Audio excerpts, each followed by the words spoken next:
आणि करुणेचा प्रसार करण्यासाठी मराठीचा उपयोग केला. शिवकालात शासकीय कामकाज आणि बोलीभाषा म्हणून मराठी स्वराज्याची ओळख झाली. इंग्रजांच्या काळात भाषा शुद्धीसारखी चळवळ राबवून त्यात नवी शब्दांची भर घातली गेली. जवळजवळ 1500 वर्षाचा इतिहास जपणारी मराठी भाषा भारताच्या 22 अधिकृत भाषांपैकी एक आहे. मराठी मातृभाषा जगणाऱ्या लोकांच्या संख्येनुसार मराठी ही जगातील 10वी व भारतातील 3री भाषा आहे. व्याकरणाच्या दृष्टीने मराठी समृद्ध, शिस्तबद्ध आणि विचार व्यक्त करणारी भाषा आहे. अशी मराठी काळाबरोबर चालत संसार जपणारी अमर भाषा आहे.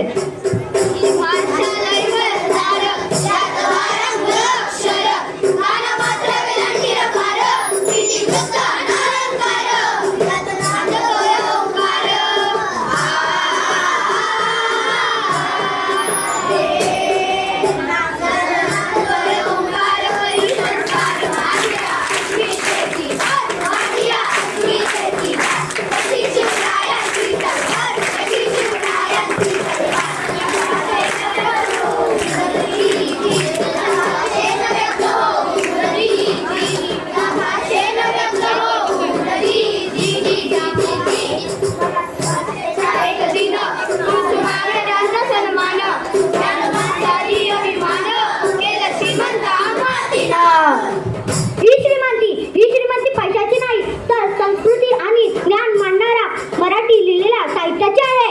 शके 1110 मधील मुकुंदराजांनी रचलेला विवेक सिंधू हा मराठी भाषेतील पहिला ग्रंथ आहे. संत साहित्यातून ओवे आणि अभंग मांडले गेले आणि शाहिरांनी पोवाडे आणि लावण्या रचल्या. राजा महाराजांच्या काळात बखरी लिहिल्या गेल्या. त्यानंतर काय कादंबरी, ललित लेख, निबंध, वृत्तपत्रे, नाटके याद्वारे मराठी साहित्य बहरले गेले. बोलीभाषेत म्हणी, वाक्यप्रचार यांनी मराठीतील गोडी वाढवली.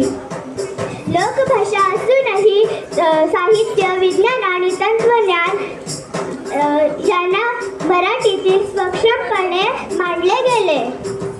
केवळ मराठी नाही तर कोकणी, वऱ्हाडी, अहिराणी, खानदेशी अशा बोलींनी तिला रंगीबिरंगी स्वरूप दिले आहे. परकीय आक्रमणे आणि त्यांच्या भाषेचा प्रभाव असूनही आज मराठीची स्वायत्तता टिकून आहे. म्हणून मराठी ही केवळ भाषा नसून एक सांस्कृतिक आणि सामाजिक ओळखीचे प्रतीक आहे. मराठी भाषेचा एक दिन